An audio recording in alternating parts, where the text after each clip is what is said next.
নমস্কাৰ এই মুহূৰ্তত আহি পৰিছে ৰাতিপুৱাৰ কেইবাটাও বিগ ব্ৰেকিং নিউজ। আজি হৈছে 18 অক্টোবৰ।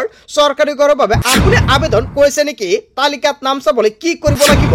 চৰকাৰী ঘৰৰ নতুন তালিকা প্ৰকাশ পাইছে। যদি আপুনি জিঅ' টেকিং কৰিছে আপোনাৰ বাবে ভাল খবৰ আহি পৰিছে। লগতে লাখ লাখ অনাদায় হিতাধিকাৰীৰ একাউণ্টত চৰকাৰে দুটা কিস্তি 2500 টকাকৈ প্ৰদান কৰিব। যদি এই মাহত অনাদায় আঁচনি 1250 টকা পোৱা নাই আপোনাৰ বাবে ভাল খবৰ আহি পৰিছে। আত্মীয়গোটৰ প্ৰতিজন মহিলাৰ একাউণ্টত প্ৰথম কিস্তিত 10,000 টকা প্ৰদান কৰিব। প্ৰতিটো সমষ্টিত 10,000 টকা বিতৰণ কৰিব চৰকাৰে। যদি আপোনাৰ ৰেচন কাৰ্ড আছে প্ৰত্যেক মাহতে লাভ কৰিব 1,000 টকা। অসমৰ মুখ্যমন্ত্ৰী ডক্টৰ হিমন্ত বিশ্ব শৰ্মাই তাৰ বাবে সকলোকে আবেদন কৰিবলৈ আহ্বান জনাইছে। লগতে কেইবাটাও ৰাজনৈতিক খবৰৰ লগতে অৰাজনৈতিক খবৰ যুগুত কৰা হৈছে আজিৰ দিনটোত। গোটেই অসম তথা ভাৰতৰ বিভিন্ন প্ৰান্তৰ পৰা যুগুত হৈছে কেইবাটাও ডাঙৰ খবৰ। এনেবোৰ খবৰ নিতৌ পাই থাকিবলৈ চেনেলটি ছাবস্ক্ৰাইব কৰি ভিডিঅ'ত এটা লাইক কৰিবলৈ নাপাহৰিব। আজিৰ আমাৰ প্ৰথম খুবেই গুৰুত্বপূৰ্ণ খবৰ হৈছে অসমবাসীৰ বাবে এটা ডাঙৰ খবৰ। চৰকাৰী ঘৰৰ বাবে আপুনি আবেদন কৰিছে নেকি? তালিকাত নাম চাবলৈ কি কৰিব লাগিব আপুনি? যদি আপুনি চৰকাৰী ঘৰৰ বাবে নতুনকৈ জিঅ' টেকিং কৰিছে আপোনাৰ বাবে ভাল খবৰ। যদি আপুনি আবেদন কৰিছিল তেন্তে তালিকাত চাওক আপোনাৰ নাম আহিলে নে? তালিকাত নাম আহিলে আপোনালোকৰ কৰিবলগীয়া কেইবাটাও গুৰুত্বপূৰ্ণ কাম। পকী ঘৰ নথকা সকলোৱে লাভ কৰিব চৰকাৰী ঘৰ। ঘৰৰ লগতে লাভ কৰিব কেইবাটাও নতুন সুবিধা। কোনে কোনে লাভ কৰিব চৰকাৰী ঘৰ? জীৱিকা সখী বাইদেউ যদি আপোনালোকক চৰকাৰী ঘৰত জিঅ' টেকিং কৰাই দিছিলে তেনে ক্ষেত্ৰত আপুনি চৰকাৰী ঘৰ নাপাব। লগতে কেইদিনমান আগতে চৰকাৰী ঘৰৰ বাবে কৈছে আপুনি কৰিছিল নেকি? যদি আপুনি চৰকাৰী ঘৰ কৈছে কৰিছিলে তথাপি আপুনি চৰকাৰী ঘৰ নাপাব। অসমৰ মুখ্যমন্ত্ৰী ডক্টৰ হিমন্ত বিশ্ব শৰ্মা চৰকাৰে কেইবাটাও গুৰুত্বপূৰ্ণ সিদ্ধান্ত গ্ৰহণ কৰিছে। জীৱিকা সখী বাইদেউ আৰু কৈছে কৰাসকলে চৰকাৰী ঘৰ নাপাব। চৰকাৰে নতুন নিয়ম সলনি কৰিছে। সেয়েহে আপুনি নতুনকৈ এতিয়া চৰকাৰী ঘৰৰ জিঅ' টেকিং কৰিব লাগিব।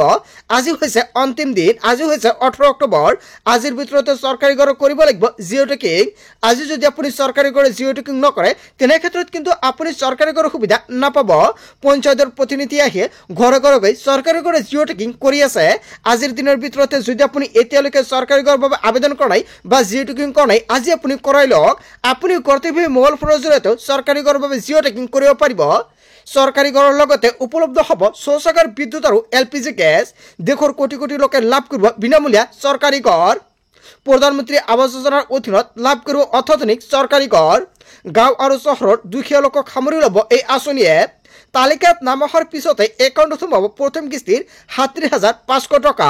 3 কোটি প্ৰধানমন্ত্ৰী আৱাস যোজনাৰ ঘৰ নিৰ্মাণৰ বাবে আবণ্টন দিছে চৰকাৰে। নতুন ঘৰত থাকিব সকলো সুবিধা। শৌচাগাৰ আৰু বিদ্যুৎ সেৱাৰ বাবে নতুনকৈ কৰিব নালাগে আবেদন। বিনামূলীয়া ঘৰৰ লগতে উপলব্ধ হ'ব শৌচাগাৰ আৰু বিদ্যুৎ সেৱা। লগতে দিয়া হ'ব LPG কানেকশ্যনৰ সুবিধাও। যাৱতীয় সকলো নথি দাখিল কৰক। হয় বন্ধু বান্ধৱীসকল, যদি আপুনি এতিয়ালৈকে জিঅ' টেকিং কৰে আজি আপুনি জিঅ' টেকিং কৰাই লওক। জিঅ' টেকিং কৰাৰ সময়ত আপোনালোকৰ অকল আধাৰ কাৰ্ডৰ প্ৰয়োজন হ'ব। ইয়াৰ বাবে লাগিব আপোনাক আধাৰ কাৰ্ড, পেন কাৰ্ড আৰু ৰেচন কাৰ্ড আৰু এইকেইখন নথি পত্ৰ আপোনালোকৰ পিছত জমা দিলেও হ'ব। ৰেচন কাৰ্ডত থাকিব লাগিব আপোনাৰ নাম, বেংক একাউণ্টৰ সৈতে লিংক থাকিব লাগিব আপোনাৰ আধাৰ কাৰ্ড। চ' বন্ধু বান্ধৱীসকল তাৰপিছত আপোনাৰ জব কাৰ্ড প্ৰয়োজন হ'ব। এইকেইখন নথি পত্ৰ হ'লে আপুনি লাভ কৰিব চৰকাৰী ঘৰ। আৰু আজি আপুনি যদি জিঅ' টেকিং কৰে আজি জিঅ' টেকিঙৰ সময়ত আপোনাৰ অকল আধাৰ কাৰ্ড থাকিলে আপুনি জিঅ' টেকিং কৰাই ল'ব পাৰিব। যদি আপুনি ভাবিছে মোবাইল ফোনৰ জৰিয়তে জিঅ' টেকিং কৰিব পাৰিব, মোবাইল ফোনৰ জৰিয়তে কেনেকৈ জিঅ' টেকিং কৰিব অতি শীঘ্ৰে আপুনি কমেণ্ট কৰি জনাই দিয়ক। নিশ্চয় নেক্সট ভিডিঅ'ত সম্পূৰ্ণকৈ জনাই দিম মোবাইল ফোনৰ জৰিয়তে আপুনি কেনেকুৱাকৈ জিঅ' টেকিং কৰিব। আৰু আজিৰ ভিডিঅ'টো সকলোৱে বেছি বেছিকৈ শ্বেয়াৰ কৰি দিয়ক যাতে সকলোৱে চৰকাৰী ঘৰৰ বাবে জিঅ' টেকিং কৰিব পাৰে। আজি হৈছে শেষ সময়সীমা। তাৰপিছত অসমবাসী ৰাজক জনাইছো আমাৰ পৰৱৰ্তী খুবেই গুৰুত্বপূৰ্ণ খবৰ। লগতে ডাঙৰ খবৰ, কোনে কোনে ৰেচন কাৰ্ডৰ বাবে আবেদন কৰিব পাৰিব। যদি আপোনাৰ ঘৰত ৰেচন কাৰ্ড নাই তেনে ক্ষেত্ৰত আপোনাৰ বাবে ডাঙৰ খবৰ আহি পৰিছে। চৰকাৰৰ ফালৰ পৰা কেইবাটাও নতুন নিয়ম সলনি কৰিছে। ঘৰতে কি কি বস্তু থাকিলে আবেদনকাৰীয়ে নাপাব ৰেচন কাৰ্ড। যদি আপুনি ৰেচন কাৰ্ডৰ বাবে আবেদন কৰিছে তথাপি আপুনি ৰেচন কাৰ্ড নাপাব। ৰেচন কাৰ্ড লাভৰ বাবে নিৰ্দিষ্ট যোগ্যতাৰ মাপকাঠি নিৰ্ধাৰণ কৰিছে চৰকাৰে। 100 বৰ্গ মিটাৰতকৈ অধিক ভূমিৰ গৰাকীয়ে নাপাব ৰেচন কাৰ্ড। ঘৰতে 4 চকীয়া বাহন থাকিলে বঞ্চিত হ'ব ৰেচন কাৰ্ডৰ পৰা। কোনো পৰিয়ালত খেতি কৰিবলৈ ট্ৰেক্টৰ থাকিলেও নাপাব ৰেচন কাৰ্ড। ঘৰত ফ্ৰিজ বা এচি থাকিলেও আবেদন কৰিব নোৱাৰিব ৰেচন কাৰ্ডৰ বাবে। হয় বন্ধু বান্ধৱীসকল, আজিৰ ভিডিঅ'টো সকলোৱে বেছিকৈ শ্বেয়াৰ কৰি দিয়ক। চৰকাৰে কেইবাটাও নতুন নিয়ম সলনি কৰি দিছে ৰেচন কাৰ্ডৰ বাবে। পৰিয়ালত যদি কাৰোবাৰ চৰকাৰী চাকৰি থাকে তেনে ক্ষেত্ৰতো নাপাব ৰেচন কাৰ্ডৰ সুবিধা। গ্ৰামাঞ্চলৰ পৰিয়ালৰ বাৰ্ষিক আয় 2 লাখ টকাৰ তলত হ'লে আপুনি কৰিব পাৰিব ৰেচন কাৰ্ডৰ বাবে আবেদন। চহৰত বাস কৰা পৰিয়ালৰ বাৰ্ষিক আয় 3 লাখ টকাতকৈ কম হোৱাটো প্ৰয়োজনীয়। বাৰ্ষিক আয় নিৰ্ধাৰিত সীমাতকৈ যদি বেছি হয় বঞ্চিত হ'ব ৰেচন কাৰ্ডৰ পৰা। বছৰি আয়কৰ দাখিল কৰা সকলো অযোগ্য হ'ব ৰেচন কাৰ্ডৰ বাবে। কাৰোবাৰ অনুজ্ঞাপত্ৰ থকা অস্ত্ৰ থাকিলে নাপাব ৰেচন কাৰ্ড। প্ৰবঞ্চনাই ৰেচন কাৰ্ড লাভ কৰা লোকক চিনাক্ত কৰিছে ভাৰত চৰকাৰে। যোগ্যতাৰ মাপকাঠি পূৰণ নোহোৱাকৈ ৰেচন কাৰ্ডৰ সুবিধা লোৱাটো অপৰাধ। সেয়েহে চৰকাৰে গুৰুত্বপূৰ্ণ সিদ্ধান্ত গ্ৰহণ কৰিছে। তেনে ক্ষেত্ৰত খাদ্য বিভাগৰ কাৰ্যালয়ত গৈ নিজেই জমা দিয়ক ৰেচন কাৰ্ড। কোনে ৰেচন কাৰ্ডৰ বাবে আবেদন কৰিব পাৰিব চৰকাৰৰ ফালৰ পৰা নিয়ম বান্ধি দিছে।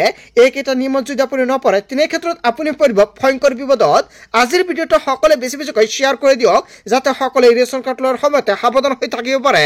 তাৰপিছত অসমবাসী ৰাজুক জনাইছো আমাৰ পৰৱৰ্তী খবৰ, গুৰুত্বপূৰ্ণ খবৰ, লগত ডাঙৰ খবৰ। বিদ্যুৎ বিল সন্দৰ্ভত আপোনাৰ কোনো ধৰণৰ সমস্যা আছে নেকি? স্মাৰ্ট মিটাৰক লৈ আপোনালোকৰ কোনো ধৰণৰ অভিযোগ আছে নেকি? স্মাৰ্ট মিটাৰত বিদ্যুৎ বিল বৃদ্ধি পালে শীঘ্ৰেই জনাওক APDCL-ক। বিদ্যুৎ বিল আৰু স্মাৰ্ট মিটাৰৰ যিকোনো বিষয়ক লৈ দিব পাৰিব আপুনি অভিযোগ। আপোনাৰ সমস্যা সমাধানৰ বাবে APDCL-এ মুকলি কৰিছে হেল্পলাইন নম্বৰ। বিসংগতিপূৰ্ণ যিকোনো স্মাৰ্ট মিটাৰ তৎক্ষণাত সলনি কৰি দিব APDCL-এ। APDCL-ক প্ৰশ্ন কৰিব পাৰিব আপুনি, দিব পাৰিব অভিযোগ।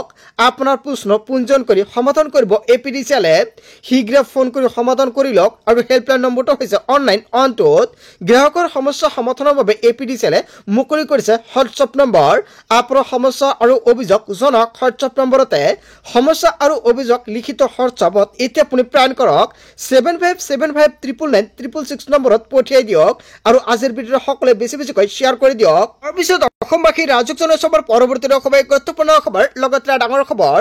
জুবিনে ন্যায় নোপোৱাকৈ ঈদ পালন নকৰে মুছলমানে। হয় বন্ধু বান্ধৱীসকল, এটা বিগ ব্ৰেকিং নিউজ আহি পৰিছে। মুখ্যমন্ত্ৰীৰ প্ৰতিশ্ৰুতি মুছলমান যুৱকৰ। জুবিন গাৰ্গে কৰা কামখিনি কৰক মুখ্যমন্ত্ৰী ডক্টৰ হিমন্ত বিশ্ব শৰ্মাই।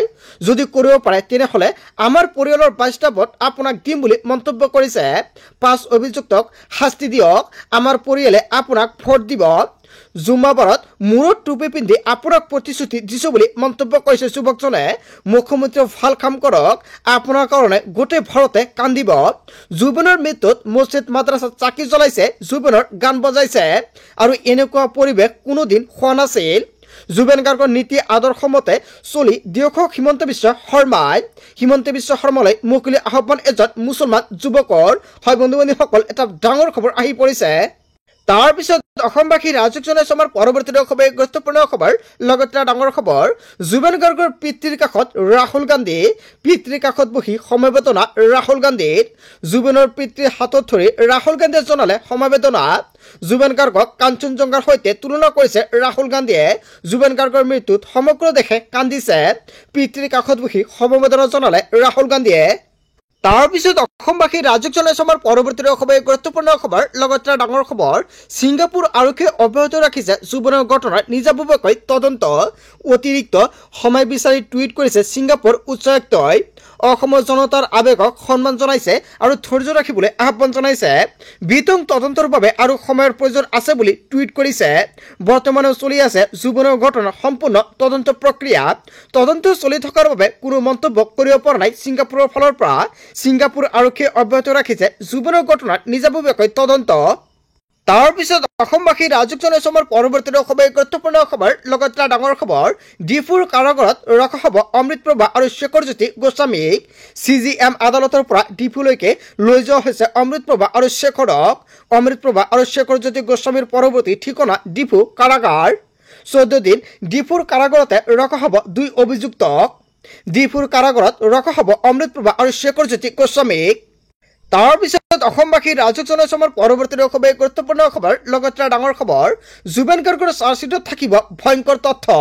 আশ্চৰ্যকৰ তথ্য থাকিব জুবেন গাৰ্গৰ চাৰ্জশ্বিটত অসীমে এই চাৰ্জশ্বিট গ্ৰহণ কৰিবলৈ সময় লাগিব বহু নতুন নতুন তথ্য থাকিব চাৰ্জশ্বিটত জুবেন গাৰ্গৰ চাৰ্জশ্বিটক লৈ অসমৰ মুখ্যমন্ত্ৰী হিমন্ত বিশ্ব শৰ্মাৰ বিস্ফোৰণ মন্তব্য তাৰ পিছত অসমবাসী ৰাজুক জনসমৰ পৰৱৰ্তী অসমে গুৰুত্বপূৰ্ণ খবৰ লগতে ডাঙৰ খবৰ ৰাজপথত ছাত্ৰ সমাজৰ উত্তাল প্ৰতিবাদ জুবেন গাৰ্গৰ ন্যায় বিচাৰি গুৱাহাটী শিক্ষাৰ্থীৰ প্ৰতিবাদ জালুকবাৰী ২৭ নং ৰাষ্ট্ৰীয় ঘাইপথ অৱৰোধ শিক্ষাৰ্থীৰ আৰক্ষীৰ সৈতে হতাহতি শিক্ষাৰ্থীৰ ৰাজপথত টায়াৰ চলাই প্ৰতিবাদ কৰিছে শিক্ষাৰ্থীসকলে উই ৱান্ট জাষ্টিছ ধ্বনিৰে উত্তাল প্ৰতিবাদ মৰমৰ শিল্পীগৰাকীক ন্যায়ৰ দাবীৰে প্ৰতিবাদ কৰিছে শিক্ষাৰ্থীসকলে ৰাজপথত ছাত্ৰ সমাজৰ উত্তাল প্ৰতিবাদ তাৰ পিছত অসমবাসী ৰাজুক জনসমৰ পৰৱৰ্তী অসমে গুৰুত্বপূৰ্ণ খবৰ লগতে ডাঙৰ খবৰ জনজাতিকৰণৰ দাবীত ৰাজপথত হাজাৰ হাজাৰ জনতা জোৰ সমদল উলিয়াই গৰ্জন কৰিছে প্ৰতিবাদকাৰী জনতাই জুবিনৰ মায়াবিনী গান জুৰি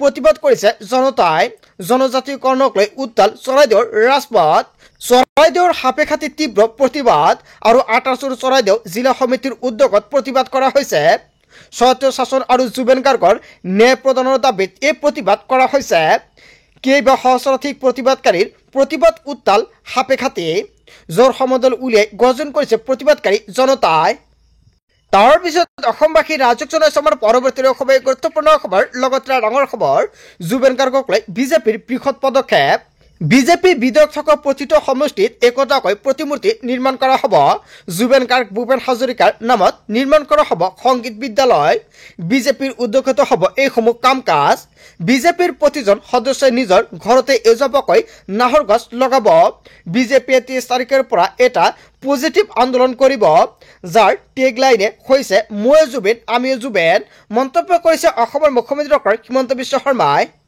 তাৰ পিছত অসমবাসী ৰাজুক জনসমৰ পৰৱৰ্তী অসমে গুৰুত্বপূৰ্ণ খবৰ লগতে ডাঙৰ খবৰ ২১ অক্টোবৰত অসম আৰক্ষী আৰু ছিংগাপুৰ আৰক্ষীৰ মাজত বৈঠক হ'ব বৈঠকৰ পাছতে সকলো স্পষ্ট হৈ পৰিব আৰু সকলো ৰাজহুৱা কৰা হ'ব 1-to-1 কথা পতাৰ পাছতে সকলো গম পাম ছিংগাপুৰ আৰক্ষীৰ প্ৰাথমিক তদন্তৰ ৰিপৰ্টক লৈ মই একো নকওঁ ছিংগাপুৰ আৰক্ষীয়ে অনুৰোধ জনাইছে কিছু সময় দিবৰ বাবে এছআইটিৰ প্ৰতিবেদন ৰাজহুৱা কৰা হ'ব হয় বন্ধুসকল অভিযোগত অসমৰ মুখ্যমন্ত্ৰী ডক্টৰ হিমন্ত বিশ্ব শৰ্মাই বৃহৎ মন্তব্য কৰিছে এছআইটিৰ প্ৰতিবেদন ৰাজহুৱা কৰা হ'ব অসমৰ ৰাইজে জানিব পাৰিব এছআইটিৰ ৰিপৰ্ট মন্তব্য কৰিছে মুখ্যমন্ত্ৰী ডক্টৰ হিমন্ত বিশ্ব শৰ্মাই বন্ধু বান্ধৱীসকল গোটেই অসম তথা ভাৰতৰ বিভিন্ন প্ৰান্তৰ পৰা যুগত হৈছে কেইবাটাও ডাঙৰ খবৰ এনেবোৰ খবৰনিত পাই থাকিবলৈ চেনেলটি সাবস্ক্ৰাইব কৰি ভিডিঅ'ত এটা লাইক কৰিবলৈ নাপাহৰিব so thank you for watching full video'